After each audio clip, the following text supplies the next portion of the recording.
সন্ধে হলেই কি তোমাদের আমার মতন চটপটা কিছু খেতে ইচ্ছে করে? চলো আজকে তোমাদের সাথে একটা চটপটা পাপড়ি চাটের রেসিপি শেয়ার করি।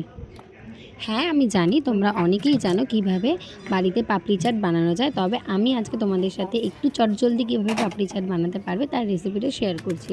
প্রথমে আমি আলুগুলোকে একটু কেটে নিয়েছি যাতে আলুগুলো তাড়াতাড়ি সেদ্ধ হয়ে যায়। আর এখানে কিছুটা পরিমাণে ধনেপাতা কেটে আমি জলে ভিজোতে দিয়েছি। তারপরে এখানে পেঁয়াজগুলোকে আমি ভালো করে কুচি করে নিয়েছি।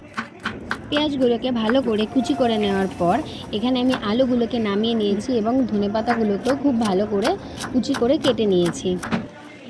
তারপর একটা বাটিতে কিছু পরিমাণ তেঁতুল নিয়ে সেটাকে জলে একটু চটকে ভিজোতে দিয়েছি। আর এখানে সেদ্ধ করা আলুগুলোকে আমি ছোট ছোট পিস করে কেটে নিচ্ছি। তারপরে সেই তেঁতুল ভেজানো কিছুটা পাল্প নিয়ে আমি এর মধ্যে 10 থেকে 12 চামচ চিনি অ্যাড করেছি এবং সেটাকে গ্যাসে বসিয়ে ভালো করে জাল করে নিয়েছি। ওদিকে তেঁতুলের চাটনিটা জাল হতে থাকার এদিকে আমরা আলুর মশলাটা তৈরি করে নিই। এই আলুর মধ্যে আমি বেশ কিছুটা পরিমাণে বিট নুন আর ভাজা মশলার গুঁড়ো অ্যাড করেছি। তারপরে এটাকে ভালো করে মেখে নিয়ে এর মধ্যে আমি পেঁয়াজ কুচি আর ধনেপাতা কুচিও অ্যাড করে দিয়েছি।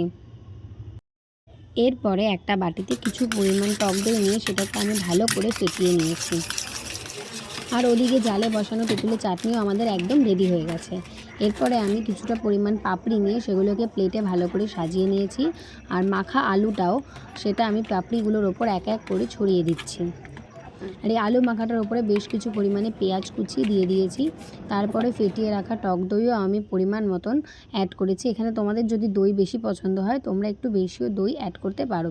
তারপরে আমাদের বাড়িতে বানিয়ে রাখা এই তেঁতুলের চাটনিটাও আমি এর ওপরে একটু বেশি করেই দিয়েছি, কারণ আমাদের চাটনি খুবই ভালো লাগে। তোমাদেরও যদি টক ভালো লেগে থাকে তোমরাও তেঁতুলের চাটনি অ্যাড করতে পারো।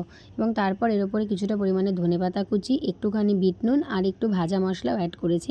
ব্যাস, আমাদের রেডি হয়ে গেল পাপড়ি চাট। তোমরাও বাড়িতে পাপড়ি চাট বানাও এবং আমাকে কমেন্ট করে জানিও তোমাদের বানানো পাপড়ি চাটগুলো কেমন খেতে হয়েছে।